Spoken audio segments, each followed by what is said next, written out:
Hello friends, তোমাদের প্রত্যেককে আরও একবার স্বাগত জানাই সহজ শিক্ষা এডুকেশন ইউটিউব চ্যানেলে। দেখো, কালকে কলকাতা পুলিশের এসআই এক্সামিনেশন হয়েছে এবং তারপরে আমি ভিডিও করতে পারিনি। আমার শারীরিক অবস্থা খুবই খারাপ ছিল, মানে প্রচণ্ড জ্বর ছিল, যার জন্য আমি করতে পারিনি ভিডিওটা। বাট আজকে করছি। তোমাদের কোশ্চেন লেভেলটা কেমন ছিল সেটাও বলবো এবং তার সঙ্গে তোমাদের কাট অফ কেমন যেতে পারে আমি অবশ্যই তোমাদেরকে আজকে আমি একটা ধারণা নিশ্চয়ই তোমাদেরকে দিয়ে দেবো। এবং তার সঙ্গে কেপিএসআই কতগুলো কমন আমরা দিয়েছি সেটাও তোমাদেরকে দেখাবো। দেখো, অনেকে হয়তো আমার উপর রাগ করো, কিছু কিছু জন হয়তো রাগ করো যে আমি কেন মানে প্র্যাকটিস সেট বা সাজেশন কেন দিই। আচ্ছা, তুমি আমাকে একটা কথা বলো, আজকে যদি আমি প্র্যাকটিস সেট না বের করতাম বা আমি যদি তোমাদেরকে না নিতে বলতাম, তুমি নিশ্চয়ই কারোর কাছ থেকে নিতে। আজকে যদি আমি সাজেশন না বের করতে মানে করতাম, যদি না দিতাম, তাহলে তুমি নিশ্চয়ই কারো না কারোর কাছ থেকে নিতে সেটা। তাহলে আমি যদি তোমাকে ভালো জিনিসটা দিতে পারি, তাহলে সেটা কি খারাপ না ভালো? তোমরা নিজেরাই এটা একটুখানি ভেবে চিন্তে দেখো, ঠিক আছে? শুধুমাত্র যে মানে আমার উপর হেড করে বা রাগ করে যে আমার উপর মানে উল্টোপাল্টা কথা বলা বা আমি কেন দিচ্ছি সেটা ভাবা, এই জিনিসটা ভেবো না। কারণ তোমার কোথায় প্রফিট হচ্ছে, তোমার কোথায় ভালো হচ্ছে, তুমি সেটা দেখো, তাই না? এবার দেখো, কালকে যে কেপি এক্সাম হয়েছে তাতে কি কি কমন হয়েছে সেগুলো তো অবশ্যই বলবো। দেখো, অনেকেই আছে অনেক চেঁচামেচি করে অনেক কিছু বলে, ঠিক আছে? তো আমি অত কিছু বলতে চাই না, আমি ডাইরেক্ট তোমাদের যা যা কমন এসছে সেগুলো একটুখানি বলে দিই, তাহলেই অনেক হবে এবং তার সঙ্গে কাট অফটাও তোমাদের বলে দিচ্ছি। দেখো, প্রথমেই একটা খুব ভালো জিনিস দেখাই। একটা ভাই, যে সেই ভাই কিন্তু দেখো যেদিন সেট নিয়েছিল সেই দিনই আমাকে 10টা 20 নিয়েছে, 10টা 21 আমাকে এসএমএসটা করেছিল যে 28 তারিখে এক্সাম দিয়ে এসে ফিডব্যাক দেবো, ঠিক আছে? এই এসএমএসটা সে করেছিল, আমি বলেছিলাম নিশ্চয়ই দেবে। এইবার কালকে যেটা দিয়েছে সেই হচ্ছে এইটা। কি লিখেছে দেখো, দাদা সাজেশন আর মক টেস্ট থেকে বেনিফিট হয়েছি, ঠিক আছে, অনেকটাই কমন পেয়েছি, থ্যাংক ইউ, ঠিক আছে? এবার সে আবার ফুড এসে যে আমাদের যে প্র্যাকটিসের আছে সেটা নেওয়ার কথা বলেছে, সেটা গেল। পরবর্তীতে আর একটা দেখো তোমাদের ফিডব্যাক আমি দেখাচ্ছি, এই যে কালকেই সেই ফিডব্যাকটা দিয়েছে যে স্যার আপনার মক টেস্ট থেকে অনেক কমন পেয়েছি আজ, ফুড এসআইয়ের জন্য মক টেস্ট, মানে সে আবার ফুড এসআইয়ের জন্য নিতে চাইছে, ঠিক আছে? এইবার আসি কমনের কথায়। জিকে অনেকে বলে না জিকে কমন আসে না, বই পড়ো তাহলেই হবে। আরে বাবা, সাজেশনটা বের করা হয় কেন? কারণ আমাদের এক্সপিরিয়েন্স আছে অনেক দিনকার, যার এটা কিন্তু যে সে বানায় না, এগুলো সাজেশন বানানোর জন্য অনেক এক্সপিরিয়েন্স দরকার হয়। এমনি এমনি প্র্যাকটিসে সাজেশন করা হয় না, জাস্ট আমি দিয়ে দিলাম। আমার সবসময় একটা লক্ষ্য থাকে, দেখো তোমরা হয়তো যারা আমার সঙ্গে প্রথম থেকে রয়েছো তারা জানো আমার সবসময় একটা লক্ষ্য থাকে, আমি যদি কারোর কাছ থেকে 10 টাকারও জিনিস নিই, সেটা 10 টাকার কাজ হোক, 10 টাকা হোক, যাই হোক না কেন, আমি তাকে সবসময় 20 টাকা ফেরত দেওয়ার চিন্তা করি, সব সময়, ঠিক আছে? এই যে কালকে কোশ্চেন কমন এসেছে, যে হার্জ কিসের একক, একটুখানি নিচে আমাদের সাজেশন ইবুকে এই যে রয়েছে, ঠিক আছে? কম্পাঙ্ক, উত্তর কী হবে? কম্পাঙ্কের এসআই একক, এই যে হার্জ, ঠিক আছে? আচ্ছা, একটুখানি পরে নিচে চলে আসো, দেখো আরও রয়েছে কোশ্চেন। এই কোশ্চেনটা থেকেও কিন্তু কমন এসছে, আমি তোমাদেরকে দেখাচ্ছি, এই যে। আচ্ছা, এখানে দেখো আরাবল্লী পর্বতের উচ্চতম শৃঙ্গ, ঠিক আছে? আচ্ছা, একটুখানি নিচে চলে আসো, নিচে চলে আসলে সাজেশনটা থেকে দেখতে পাবে এই যে আরাবল্লী পর্বতের সর্বোচ্চ শৃঙ্গের নাম, ঠিক আছে? আচ্ছা, আরও তোমাদেরকে দেখাচ্ছি, দাঁড়াও একটুখানি ওয়েট করো। এই যে দেখো, কোন উপকূল ভাগে শীতকালীন বৃষ্টিপাত দেখতে পাওয়া যায়, এখানে দেখো এই যে রয়েছে, দেখো ভালো করে দেখো, এই যে, ঠিক আছে? এখানে রয়েছে করমণ্ডল উপকূল, ঠিক আছে? দেখো, একটুখানি নিচে চলে আসলে মানব মস্তিষ্কের কোন অংশে রয়েছে, দেখো দেহের ভারসাম্য নিয়ন্ত্রণ করে, একটুখানি নিচে চলে আসো, নিচে চলে আসলে এই যে এখানটা দেখতে পাবে, ঠিক আছে? এখানটা কিন্তু রয়েছে, দেখো ভালো করে যদি দেখো, এই যে লঘু মস্তিষ্কের কাজ দেহের ভারসাম্য বজায় রাখা, ঠিক আছে? আচ্ছা, আরও নিচে চলে আসো, কতগুলো জিকে কমন এসছে আমি দেখাচ্ছি। জিকেই প্রায় এসছে 25 থেকে 26টা জিকে কমন এসছে, শুধু জিকে, ঠিক আছে? আরও দেখাচ্ছি, এই যে দ্বিতীয় চন্দ্রগুপ্তের রাজত্বকালে কোন পরিব্রাজক ভারতে এসেছিলেন, একটুখানি নিচে চলে আসো, এখানটা দেখতে পাবে, এই যে এই যে দ্বিতীয় চন্দ্রগুপ্তের সময় ভারতে আসেন ফাহিন, ঠিক আছে? আচ্ছা, একটুখানি নিচে চলে আসো আরও, তারপর আরও দেখাচ্ছি।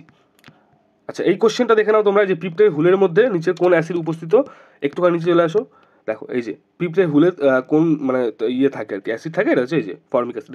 আমি গ্যারান্টি দিয়ে বলছি, আমি যেমন লেডি কনস্টেবল বলছিলাম এটাতেও বলছি, যদি এর থেকে বেশি কেউ কমন দিতে পারে, আমি একদম 110% শিওর দিয়ে বলছি, আমাকে দেখিও যে হ্যাঁ দাদা এ কমন দিচ্ছে তোমার থেকে বেশি। এনি চ্যানেল, সে 1 লাখ হোক, 2 লাখ হোক, 5 লাখ হোক, 10 লাখের চ্যানেল হোক না কেন, শুধু যদি এই সাজেশন ক্লাসের কথা বলছি না আমি, কারণ তারা ক্লাস দীর্ঘদিন ধরে করায়, সেগুলো কথা বলছি না আমি, শুধুমাত্র এটা বলছি। এবং দেখো প্রত্যেকটা কিন্তু এই যে পেজ নাম্বারও দেওয়া রয়েছে, কোন কোন পেজে এগুলো এসেছিলো, হ্যাঁ? তারপর দেখো, তাহলে আমি ওই যে বললাম, এবার দেখো নিচে একটুখানি চলে আসি, যে রামচরিতের রচয়িতা কে, হ্যাঁ? একটুখানি নিচে চলে আসো, এখানে দেখতে পারবে এই যে রামচরিত, সন্ধ্যাকর নন্দী কি লিখেছিল, রামচরিত, ঠিক আছে? আচ্ছা, আরেকটুখানি নিচে চলে আসো, এই যে কী রয়েছে, এই যে সার্ভেন্টস অফ ইন্ডিয়া সোসাইটি, এটা কে করেছিল, একটুখানি নিচে চলে আসলেই এখানে পেয়ে যাবে, এই যে, ঠিক আছে?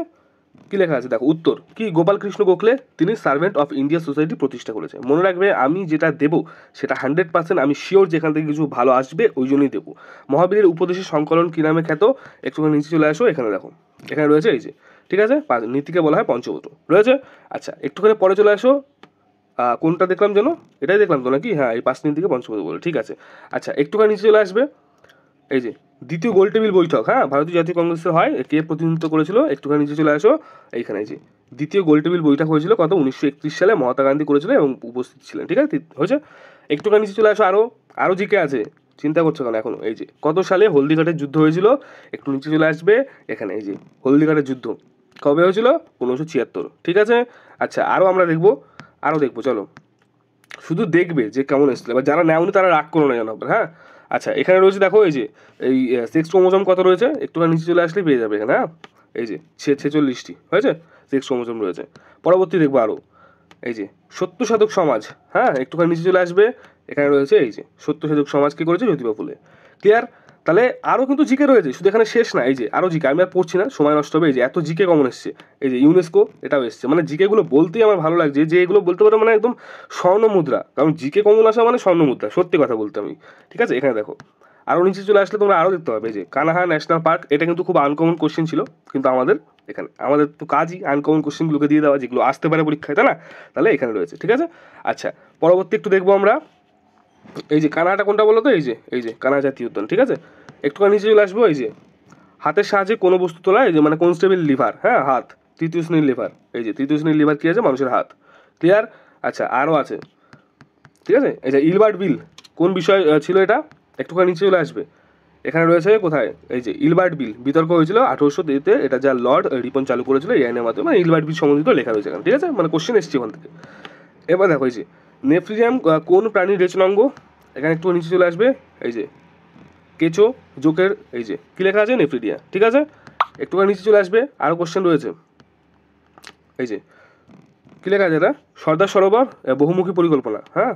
এই যে সর্দার সরোবর প্রকল্প কোন নদীতে গড়ে উঠেছিল? নর্মদা নদীতে। ঠিক আছে। আচ্ছা এরপরেও তো আরও জিকে রয়েছে। ঠিক আছে, এই যে আরও জিকে রয়েছে, আরও অনেক জিকে রয়েছে। এরপরে আসছে জিকে, হ্যাঁ, আরও জিকে রয়েছে। আচ্ছা এবার আমাদের কমন এসছে যেটা প্র্যাকটিস সেটের থেকে, অঙ্ক, এই যে একই জিনিস চলে এসছে। ঠিক আছে, এই দেখো কোথায় গেলো সেই অঙ্কটা? এই যে, ঠিক আছে, এই যে সেম অঙ্ক এসছে। এইরকম করে কিন্তু অনেক কোশ্চেন, মানে আমি বলতে পারি অ্যাপ্রক্সিমেট আমাদের 100টা কোশ্চেন তো মানে পরীক্ষা ছিল। এর মধ্যে থেকে যে কমন আমি গুনেছি, যেটা মানে আমি এখন গুনে যেগুলো পেয়েছি সেটা বলছি আমি তোমাদেরকে, গুনে পেয়েছি 48টা। ঠিক আছে, গুনে পেয়েছি আমি, এটা আমি একদম মিথ্যা বলছি না একদম। কারণ তুমি নিজে চিন্তা করে দেখো না, 21টা 25 না 26টা যেন শুধু জিকে এসছে। ঠিক আছে, শুধু জিকে এসছে 25-26টা, বাকি তো রয়েছে এবার।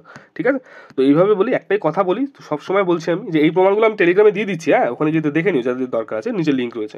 আর একটা কথা তার সঙ্গে থাকলো, ফুড এসআই প্র্যাকটিস সেট কিন্তু আমাদের লঞ্চ হয়েছে। সেই ফুড এসআই প্র্যাকটিস সেট যাদের যাদের নিতে ইচ্ছা করছে অবশ্যই তোমরা কিন্তু নিয়ে নিও, কারণ এই প্র্যাকটিস সেটটা তোমাদের জন্য কিন্তু খুব হেল্প করবে। যেমন আগামী মানে গত আমরা কেপি প্রিলি বলো, কেপি মেন্স বলো, লেডি কনস্টেবলের মেন্স বলো, এছাড়াও তোমাদের কেপি কালকে যে এসআই দিলে সেই এসআই বলো, প্রত্যেকটাতে যেমন কমন দিয়েছে ফুড এসআই, তেমন গ্যারেন্টি দিয়ে বলছি দেবো, আবার দেবো।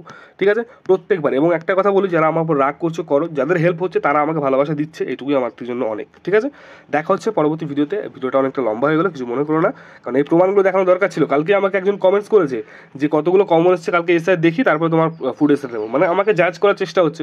তো সেই জন্য এই প্রমাণগুলো তো দেখানোই দরকার আমার, তাই না?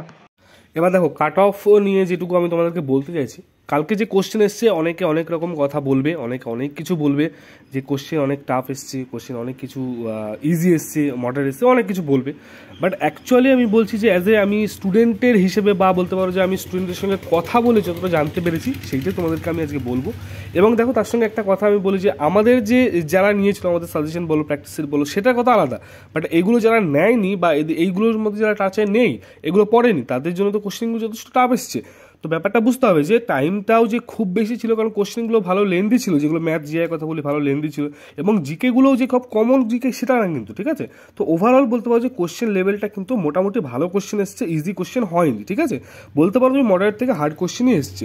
এবং তার সঙ্গেও আরও একটা তোমাদেরকে কথা বলে দিই, যেটা হচ্ছে দেখো অনেকে বলবে এখন যে ঠিক আছে যে 150 যাবে, মানে ইউআরের জন্য বলছি আমি, 150, 145, 40 অনেক কিছু যাবে। বাট আমি তোমাদের একটা একদম জেনুইন একটা আপডেট বলতে পারো দিচ্ছি, সেটা হচ্ছে যে তোমাদের কাট অফ যেটা, সেটা আমি যতটা বলতে পারি যে 133 to 135। ঠিক আছে, ইউআরের জন্য ম্যাক্সিমাম এটা কাট অফ যাবে, এর বেশি যাবে না। তোমাদের যাদের নাম্বার রয়েছে, আমি তোমাদেরকে একটা কথাই বলবো যে অবশ্যই এই নাম্বারের মধ্যে যারা রয়েছে প্রিপারেশনটা স্টার্ট করে দাও। ঠিক আছে, তো আশা করি কাট অফ সম্বন্ধে ধারণা তোমাদেরকে দিয়ে দিলাম, ডিটেল কাট অফ যে প্রত্যেকটা কাস্ট, সেগুলো তোমরা একটু আইডিয়া করে নিয়ে নিও, অথবা আমি পরে বলে দেবো। ঠিক আছে, তো আশা করি বুঝতে পেরেছো।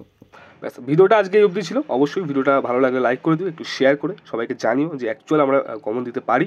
দেখা হচ্ছে পরবর্তী ভিডিওতে। তো ততক্ষণের জন্য সকলেই খুব ভালো থেকো, সুস্থ থেকো, এবং ফুড এসআই প্র্যাকটিস সেটটা নিলে নিচে লিঙ্ক রয়েছে, সেখান থেকে নিয়ে নিতে পারো।